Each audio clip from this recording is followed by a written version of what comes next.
Czajnikowy.pl. Dobra herbata. Roboczy tytuł tego odcinka to Graty do herbaty i właśnie o tym postaram się dzisiaj Wam opowiedzieć. O ceramice, czajniczkach, czarkach, różnych naczyniach, utensyliach i dziwnych przyborach, jakich możecie nie znać, a z jakimi możecie się spotkać w czasie swojej przygody z herbatą. Zapraszam. When you're sad and blue and everything is putting you down, you know the world keeps spinning around, you know you're not alone. Witam Was bardzo serdecznie. Co jest przede wszystkim potrzebne do herbaty? No oczywiście czajniczek. Nie zawsze tak było i nie w każdej sytuacji tak jest, ale możecie spotkać mnóstwo czajniczków o różnych kształtach, różne dziwne wyglądy mają i różne rzeczy się w nich parzy i różnorako się ich używa. Także pokrótce zaczniemy od czajnika żeliwnego. Jest ciężki. I generalnie, dzisiaj już używa się go do parzenia herbaty, ale jego przeznaczenie to jest grzanie wody. W nim gotuje się wodę, właściwie w czasie rytuału parzenia herbaty, czy to w Japonii, czy tam w Chinach również, on zawsze stoi sobie na ogniu i tam mniej więcej utrzymuje się właściwa temperatura wody. No i dlatego jest żeliwny. Można w nim bezpiecznie grzać, dobrze trzyma temperaturę. Oryginalnie powinien być z piaskowej formy i nie szkliwiony w środku, oczywiście szkliwiony, emaliowany, bo to żeliwo to szkliwić się tego nie da.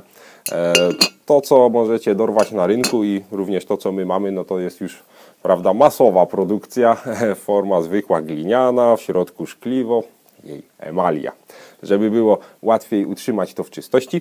I taki czajniczek to oczywiście nie jest potrzebne Wam, wystarczy Wam zwykły elektryczny i tak dalej, ale jeśli go traficie, to kupujcie i może służyć do grzania wody właśnie do herbatki. Jeśli używacie go do parzenia herbaty, to zaletę ma taką, że trzyma bardzo dobrze temperaturę. Jeśli go wygrzejecie na początku, no to możecie sobie spokojnie tam parzyć, nie musicie go dogrzewać w czasie parzenia.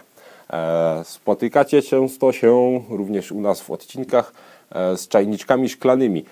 Takie czajniczki zwykle przeznacza się do herbaty zielonej. W Chinach się zaleca właśnie parzenie zielonej herbaty w szklanym czajniku po to, żeby można było widzieć, jak pięknie listki się rozwijają, tańczą i różne rzeczy tam robią. Poza tym ja sam uważam, że bardzo fajną rozrywką jest patrzenie, jak się parzy herbata. No to długo nie trwa, a lepsze niż telewizja. Także czajniczek szklany no ma ten minus, że jednak nie trzyma temperatury aż tak dobrze, ale jeśli oczywiście nie robimy tutaj nie wiadomo jakich rytuałów i ceremoniałów, to on się idealnie nadaje moim zdaniem. No i no właśnie, tutaj pojawia się słowo kyusu, o ile dobrze wymawiam. Kyusu, no w każdym razie chodzi o japoński czajniczek. Są 3 rodzaje takich czajniczków.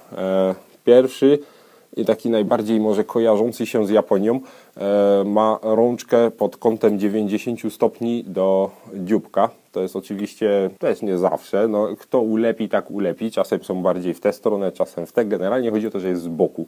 W takich najlepszych, no, mnóstwo opinii można znaleźć na temat takich czajniczków. One generalnie powinny w ogóle stać na tej rączce. O, ten nie stoi. Ale nie mam szczerze pojęcia dlaczego. Znaczy nie dlaczego nie stoi, tylko dlaczego powinien stać. Czemu to ma niby służyć? Rączka jest tylko po to, żeby trzymać i nalewać. Tutaj to jest niestety zmora osób leworęcznych, no bo jednak jest to z prawej strony, znaczy na prawą rękę przygotowane, więc wygodnie się tak nalewa. Jest kilka takich, które mają to w ogóle zaokrągloną tą rączkę i siłą rzeczy nie będą stały. Widziałem takie bardzo ładne, japońskie, z taką bardzo smukłą, długą rączką, praktycznie jak patelnia czy rondel to wygląda, no tym bardziej nie będzie stało. Cechy, które taki kyusu powinien spełniać. Przede wszystkim on ma sitko. Akurat ten, który pokazujemy, ma tutaj sitko metalowe wprawione przed dzióbkiem, ale najczęściej są to po prostu dziurki w ściance i tutaj herbatkę, gdy się parzy, jeśli to są jakieś w miarę duże liście, można od razu przelewać, nie trzeba używać żadnych siteczek. Ten oczywiście można przelewać każdą, chociaż problem się pojawia, kiedy się to zapycha, no bo jednak im drobniejsze sitko, tym łatwiej je zapchać. I bardzo szeroki wlot. To jest kolejna cecha właśnie tych japońskich czajników. Wiele miejsca, żeby herbatę wsadzać, praktycznie rękę można tu włożyć. Także to interesujące. Inną odmianą Kyusu, czy oczywiście to, co teraz pokazuję, to już nie jest Kyusu, ale generalnie mamy trochę tu za mało miejsca, więc nie wszystko postawiliśmy. Kyusu może mieć uchwyt u góry, najczęściej właśnie z bambuska, w ten sposób. No i taki model czajnika to już raczej wszyscy znają, dość popularny klimat i tu się oczywiście nalewa nieco mniej wygodnie, ale za to prezentuje się to fajniej. I ostatni rodzaj to rączka z tyłu już w postaci zwykłego, klasycznego uszka. Także to jest ten trzeci model Kyusu, gdzie właśnie uszko jest od tyłu. No i jakie to ma znaczenie dla Was? Właściwie żadne. Co Wam się bardziej podoba?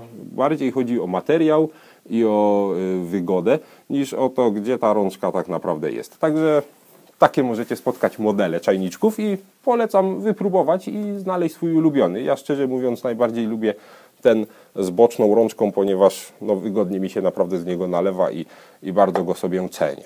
Mamy czajniczki, które są już powiedzmy takim sprzętem bardziej profesjonalnym, czyli ta mała baryłka, którą tutaj pokazywałem.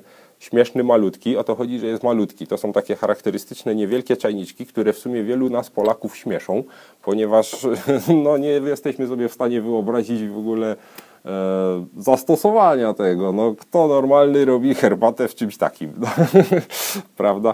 Głupawo. Tymczasem jest to w pełni uzasadnione. Chodzi o to, że no, takie czajniczki często są wykorzystywane do gong fu cha, czyli tej chińskiej ceremonii parzenia herbatki, o której troszeczkę jeszcze za chwilę, a szerzej postaramy się osobno powiedzieć. Czyli tutaj no, ważne, żeby to było małe naczynie. Zwykle pije z tego jedna osoba. Tradycyjnie w Chinach nawet się uważało, że każdy pijący powinien mieć własny czajniczek i wręcz się z nim nie rozstawać. I tylko on z niego pije. I właściwie tylko jedną herbatę. I tylko w ogóle jeden rodzaj spośród jednej herbaty. Także właściwie jedna ulubiona herbata w jednym ulubionym czajniczku dla jednej ulubionej osoby. Także no, w praktyce to nie wychodzi, ale generalnie jeśli chcecie, to możecie sobie zainwestować w czajniczek tylko dla siebie i właśnie taki sobie mieć. To, co pokazujemy, to jest właśnie czajniczek z Yingxing, o ile znów dobrze mówię. Jest to no, najbardziej powiedzmy znany i pożądany czajnik. Jest to specjalna glinka z Chin.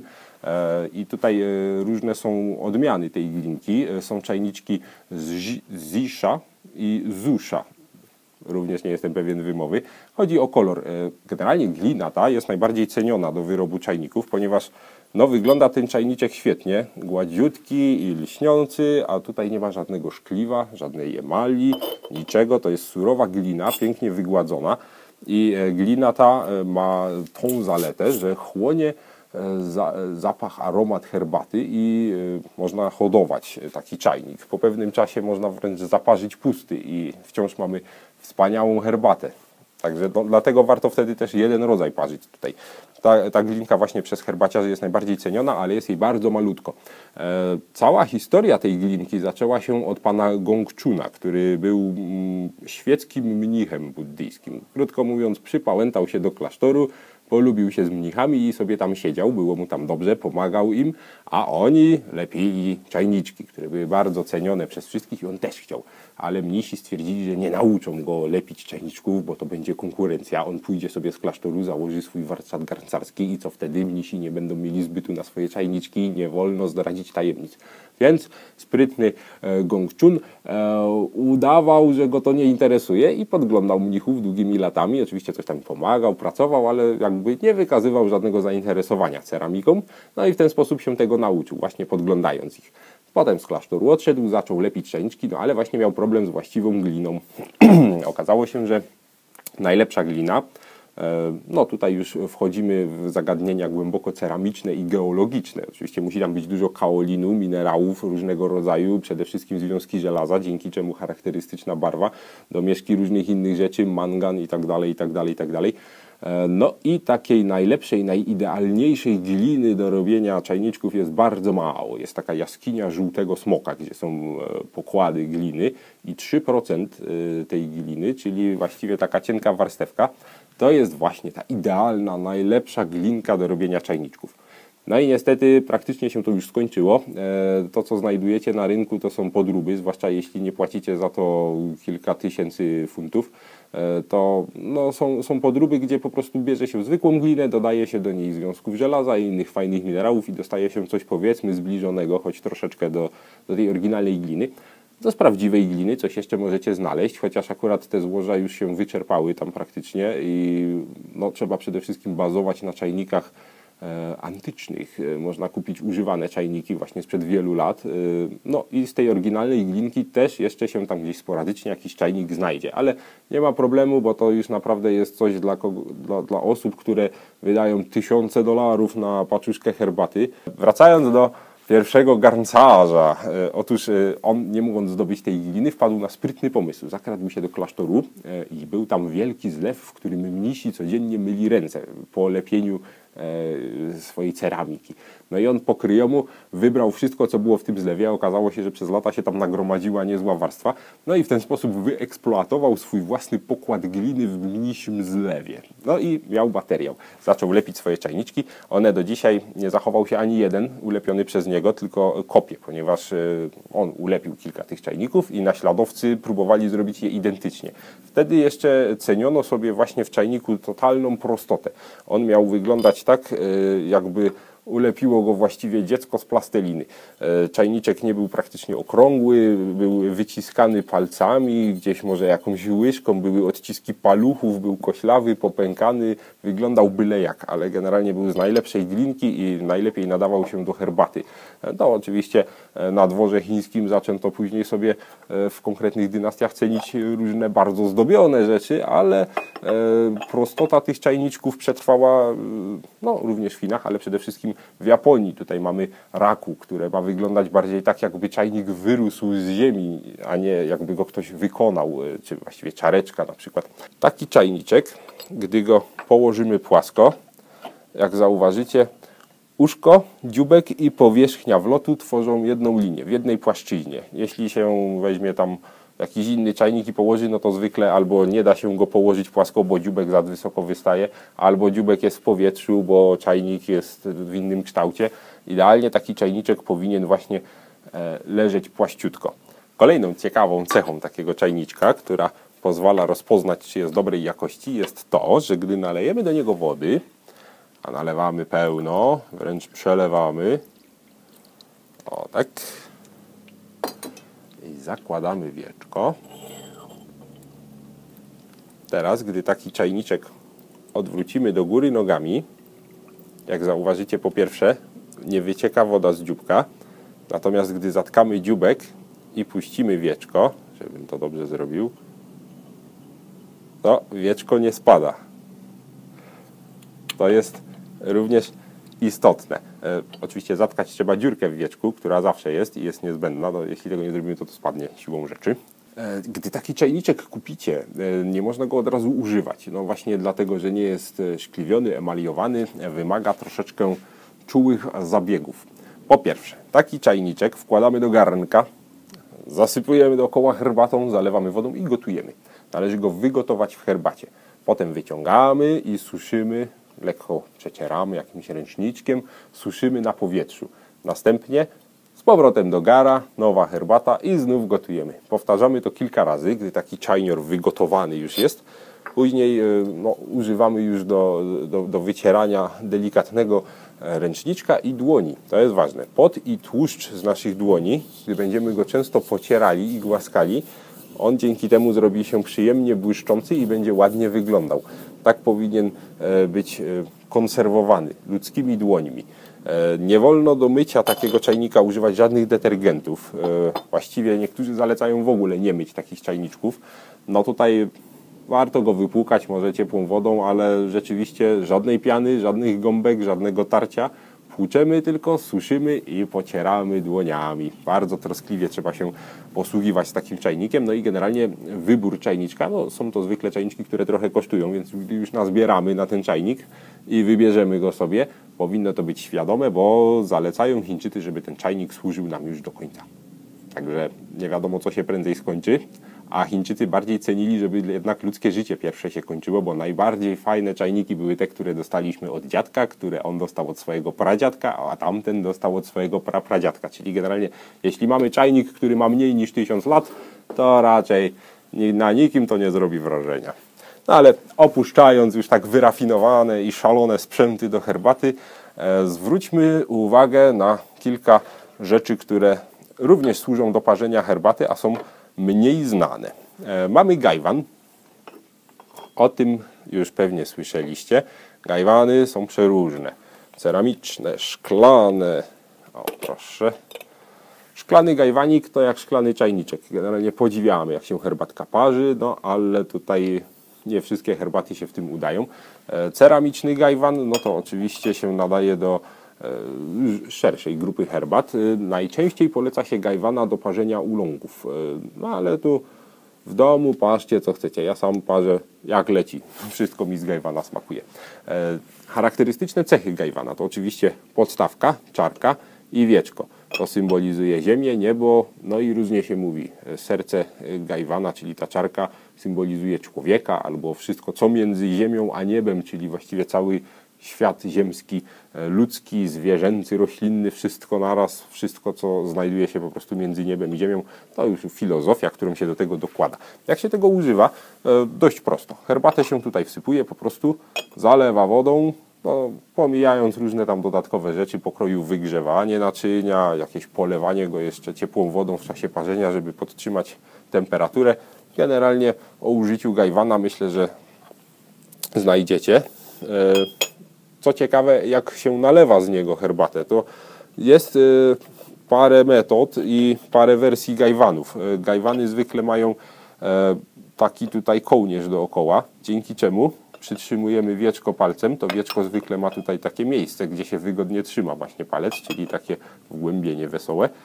Trzymamy za kołnierz i właśnie za to wgłębienie i zlewamy herbatę. Trzeba odrobinę go odchylić. Zlewamy sobie tak herbatę, albo można, mam tu trochę bałagan, albo można trzymać za spodek, żeby gajwan nas nie poparzył. To w przypadku gajwanów, które już tego kołnierza nie mają, albo mają go mniejszy i trzymamy, no ten jest akurat dość duży, nie mieści się w łapie, ale generalnie trzymamy za spodek i za wieczko i w ten sposób nalewamy. Także takie metody. Podobny nieco do gajwana jest shiboridashi, chociaż no, różni się znacznie. Jest to wynalazek japoński, japońskie naczynie do parzenia herbaty, które właściwie funkcjonuje tak jak gajwan, ale dedykowane jest herbatom zielonym, zwłaszcza gyokuro. Tutaj przede wszystkim łuk wieczka odpowiada mniej więcej łukowi wewnątrz czarki, także można sobie samym wieczkiem tutaj wygodnie operować. Mamy dzióbek, co charakterystyczne, i takie specjalne tutaj ząbki, które no, właściwie służą jako sitko. On jest zawsze tak wyprofilowany, że nie musimy uchylać wieczka, ponieważ normalnie przykryty pozostawia szparkę, przez którą da się herbatę zlać. Tu oczywiście nie ma spodka do niego i używamy go no, jak gajwana praktycznie. Chwytamy za kołnierz, zlewamy sobie napar do czareczki i no, używa się go jak gajwana. Po prostu z małymi różnicami, ale w to się też na razie nie wdawajmy. I co ciekawe, szukając gajwana możecie często trafić na taki wynalazek na naszym rynku powszechnie obecny, choć nie do końca doceniany przez osoby, które głęboko siedzą w herbatach, ponieważ nie jest to ani gajwan, ani shiboridashi, jest to coś pomiędzy tym. Wynalazek krytykowany, a ja go chwalę, ponieważ jest bardzo wygodny, gdyż łączy pozytywne cechy, zalety gajwana i shiboridashi właśnie. Ma spodeczek, ma tutaj, prawda, wyprofilowany odpowiednio wieczko, dzięki czemu wygodnie się go chwyta zarówno za niewielki kołnierz, jak i używając właśnie spodka, tak jak pokazywałem. Nie trzeba uchylać, bo to jest akurat w gajwanach dość niewygodne, żeby odpowiednio uchylić wieczko, aby móc nalać. On już ma te ząbki jak shiboridashi, ma dzióbek, ale nie jest tak płaski i mało pojemny jak shiboridashi. Także tutaj fajny, duży gajwan na początek. Ja go nazywam gajwan, bo w sumie gajwan przypomina bardziej niż shiboridashi. Ale generalnie no, miejcie świadomość, że jest to coś z pomiędzy tych dwóch naczyń. Cóż mamy dalej? Kolejny fajny wynalazek z Japonii. To ciekawostka. Myślę, że najmniej znany. Huhin. Tutaj mamy takie dwa. O co chodzi z huhinem? Jest to naczynie, które właściwie również działa tak jak shiboridashi, jak gajwan, po prostu parzy się wewnątrz herbatę. Co ważne, on tutaj ma liczne dziurki. Sporo dziurek i spory dzióbek, jak na swoją niewielką objętość. Dzięki czemu jest przystosowany przede wszystkim do tego, żeby szybko przelewać duże ilości herbaty. Tutaj jest naprawdę łatwo go szybko opróżnić, dzięki właśnie temu, że przepust ma dobry, że tak powiem. No i używa się go albo tak jak gajwana, że po prostu wsypujemy, parzymy, gdy się zaparzy, zlewamy sobie. Jest też opcja, przez niektórych uważana za wieśniactwo, ale ja akurat bardzo lubię, pijemy prosto z dzióbka. On jest tak wyprofilowany, że wygodnie się z niego od razu pije, no ale może rzeczywiście lepiej użyć czareczki, jest bardziej elegancko. No i trzecia, moim zdaniem najfajniejsza i przeze mnie osobiście najbardziej ulubiona metoda parzenia w takim chuchinie jest taka, że tutaj wsypujemy herbatę, zalewamy, zamykamy, zlewamy do czajnika. Otwieramy, zalewamy, zamykamy, zlewamy do czajnika i w ten sposób napełniamy cały czajnik. Trochę się namachamy, ale generalnie każde parzenie trwa około 1-2 sekundy, daje fajny napar i w czajniku wszystkie naraz się mieszają. Także do szybkich przelewek idealne i naprawdę powiem Wam, że ta herbata smakuje nieco inaczej i mi osobiście bardzo leży. Także ja najczęściej właśnie chuchina używam w ten sposób, czyli parzę przelewając szybko do czajnika, z którego w ogóle będę pił dopiero. Takie wynalazki. Co dalej? Mamy czarki. No, czarki to tutaj nie trzeba przedstawiać. Są różne. Przeróżne czarki i właściwie mogą mieć wszystkie możliwe kształty. Tutaj wiele osób się kusiło już o jakąś, powiedzmy, ich segregację, w ogóle o utworzenie jakiegoś spisu rodzajów w ogóle, ale generalnie każda czarka jest czarką. Co jest w czarce ważne? No nie ma łóżka, to ją odróżnia od filiżanki. Właściwie filiżanka była później, Europejczykom parzyło to paluchy, więc dorobili łóżko, żeby było wygodnie, ale generalnie oryginalnie czareczka nie powinna mieć tego łóżka. Bywają zupełnie płaskie, przypominające właśnie shiboridashi, szerokie, płaskie czarki, inne mają kształt kubka, właściwie cylindryczne, są bardziej okrągłe, pękate. No, najbardziej taki klasyczny model czarki to mniej więcej taka proporcja między szerokością a wysokością. No również rozmiary są przeróżne. Od takich malusieńkich czareczek aż po całkiem spore michy. No komu wygodnie, jak kto lubi. Czareczkę dobieracie sobie już tutaj według własnego uznania, na dobrą sprawę. Ważne, żeby dobrać ją do czajnika. Najlepiej, żeby to był komplet, bo to wtedy wygląda fajnie. Ważne, żebyście na przykład, jeśli używacie jakiegoś czajnika i on ma konkretną objętość, żebyście mieli, powiedzmy, do tego czarki 2, 3, 4, zależy ile chcecie używać w towarzystwie, żeby akurat ten czajnik można rozlać do tych wszystkich czarek. To jest naprawdę bardzo wygodne. No i nie trzeba każdemu nalać po pół czarki, bo więcej herbaty nie mamy. Albo z kolei, jeśli nie macie osobnego czajnika, w którym parzycie, na przykład wspomniany czajniczek już z wbudowanym sitkiem, jeśli macie czarki, 4 przykładowo, które akurat się mieszczą w środku, wsypujecie susz, zalewacie, gdy jest gotowe, rozlewacie prosto do 4 czarek, zostaje pusty do następnego parzenia. Najwygodniejsza opcja. Tak czy inaczej, czareczki możecie znaleźć przeróżne. Zwróćcie uwagę na to, żeby były w miarę unikalne, no bo to jednak wasza ukochana czareczka będzie. To jest na przykład moja ukochana czareczka, która z kolei już wcześniej wspominane raku trochę przypomina. Ceramika raku japońska, jest to wynalazek, który ma jakby, no właśnie, skupiać się na prostocie, ponieważ no, to wszystko zależy już od filozofii, jaką się łączy z herbatą, a na wschodzie właśnie filozofia i herbata idą bardzo ciasno w parze. Chodzi o to, żeby to nie było z przepychem. Tutaj przede wszystkim ceni się funkcjonalność naczynia.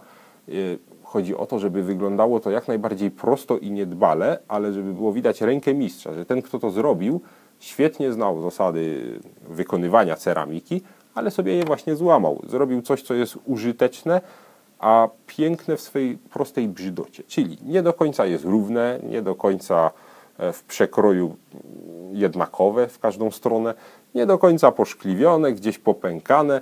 Takie właśnie rzeczy ceni się w Japonii akurat. Tutaj każdy musi już sobie dobrać, co najbardziej chce. No i taką mamy jeszcze wielką czarę.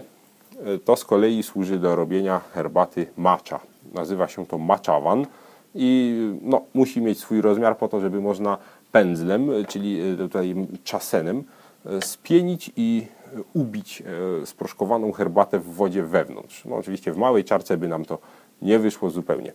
I przechodzimy już właśnie teraz do rzeczy, które może nie do końca służą już do picia herbaty, czyli czasem właśnie bambusowy pędzel do przygotowywania matchy. Dalej mamy akcesoria, które również nie każdemu muszą być potrzebne, ale znajdują zastosowanie przy gong fu cha.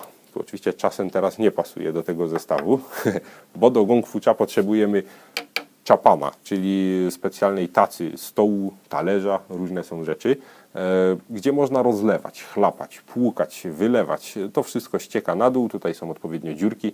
Taki chapan jest niezbędny właściwie do przeprowadzenia gong fu cha. Przy okazji, gdy płuczemy czarki, wygrzewamy je, chwytamy je właśnie takimi specjalnymi kleszczykami, pensetką, ponieważ są gorące. Opłukujemy ją wodą i tak dalej, ona jest ciepła. Staramy się używać właśnie czegoś takiego. Mamy dodatkowo nabierkę, którą nabieramy herbatę ze specjalnej puszki, do której przełożyliśmy ją wcześniej ze słoja lub większej puszki, w której ją przechowujemy, bo to oczywiście musi być odpowiednio wyeksponowane w czasie ceremonii. Także jest osobna puszka, która służy tylko przy ceremonii. Nabieramy, to sypie się z kolei do czajniczka, który już znacie. W ten sposób, chociaż czasami pośrednio używa się jeszcze specjalnego talerzyka, gdzie z puszki nabiera się na talerzyk, na talerzyku się prezentuje herbatę, a następnie dopiero do czajniczka. Tutaj się parzy. Co ciekawe, używamy tutaj często dwóch różnych czarek. Taka smukła czarka to jest niuhar, z tego się wącha. Na początek, tu jest oczywiście woda dla celów pokazowych, nalewamy wodę do niuhara, czyli herbatę, przykrywamy małą czareczką, obracamy, po chwili podnosimy, idealnie się cała herbata mieści w tej czarce, a z tego wąchamy. Delektujemy się zapachem, a z tego dopiero się pije. Także również takie zabawne akcesoria możecie znaleźć. Żeby herbatę wygodniej wsypać do takiego małego czajniczka, mamy taki specjalny lejek, który w sumie niewiele zmienia w tym przypadku, ale są czasem czajniczki do gong fu cha, które mają bardzo mały wlot. No i takie dwa wesołe akcesoria, które często są połączone w jedno. Służy to na przykład do ściągania piany z powierzchni naparu. Służy to na przykład do nabierania herbaty, do przesuwania jej, do poprawiania, do wszystkiego, do czego nie powinno się użyć paluchów, a aż to korci w czasie tego rytuału. Także takie narzędzie jest też przydatne. Cóż nam tutaj jeszcze zostało w całej tej szerokiej gamie? Mamy jeszcze taką wesołą sosierkę, mleczniczek. To oczywiście nie jest na mleko, tylko również element gong fu cha. To służy do zlania herbaty do środka z czajniczka przez często sitko. Ale no, to zależy co parzymy, bo czasem nie jest potrzebne. I z tego dopiero do czareczek. No ale tu się już wdajemy w szczegóły całego gong fu cha, o czym powiemy szerzej osobno. Do gong fu cha można użyć również gajwana. Są takie różne wersje, ale zwykle powinien to być właśnie taki drogocenny, kosztowny, mały czajniczek. Poza tymi akcesoriami spotkać możecie jeszcze wynalazki już zupełnie europejskie, współczesne. Są na przykład podgrzewacze do herbaty, czyli specjalne stojaczki, pod którymi ustawia się świeczkę, a na tym stawia się czajnik. Jest to absolutnie niezalecane, ponieważ herbata szlachetna, zielona czy jakaś nie powinna być już podgrzewana po zakończeniu parzenia, tylko wypita. No ale to jednak jest u nas. Są filiżanki z uszkami, czyli jak mówiłem, wynalazek zupełnie europejski. Są różnego rodzaju parzydełka, siteczka, zaparzacze i no właściwie wszystko, co możecie spotkać służącego do herbaty, a co nie ma korzeni właśnie w Azji, no to jest taki wynalazek europejski. Także tym się nie zajmiemy tym razem, ale miejcie świadomość, że takie rzeczy się zdarzają. Zwróćcie też uwagę na to, że to, co pokazaliśmy tutaj dzisiaj, to jest niewielki procent wszystkich takich tradycyjnych sprzętów, których się w ogóle używa do herbaty i używało na przestrzeni całych dziejów herbacianych.